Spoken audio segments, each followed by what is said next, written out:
Credit score ఎంతుంటే good, ఎంతుంటే bad, ఈ వివరాలు తెలుసుకుందాము. సిబిల్ స్కోర్లో జనరల్గా -1, 0, 300 to 900 ఈ విధంగా 3 పాయింట్స్ ఉంటాయండి.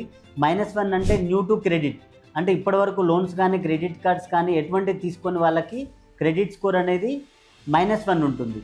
ఆల్రెడీ లోన్స్ తీసుకొని, ఆల్రెడీ క్రెడిట్ కార్డ్స్ తీసుకొని రీసెంట్గా ఎటువంటి హిస్టరీ కానీ, రీసెంట్గా ఎటువంటి యాక్టివ్ లోన్స్ కానీ యాక్టివ్ క్రెడిట్ కార్డ్స్ కానీ లేకుండా అలానే ఉంటే మాత్రం అది 0కు వెళ్ళిపోతుంది.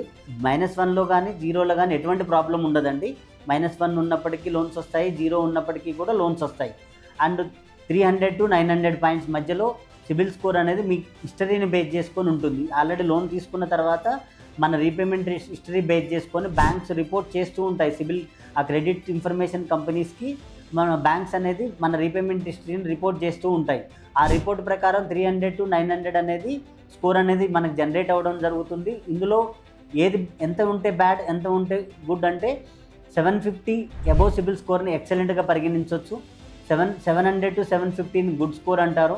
650 నుంచి 700 మధ్యలో ఉన్నదాన్ని యావరేజ్ స్కోర్ అంటారు. 600 to 650 బ్యాడ్ స్కోర్ అంటారు. 600 బిలో ఉంటే వెరీ బ్యాడ్ స్కోర్ అంటారు.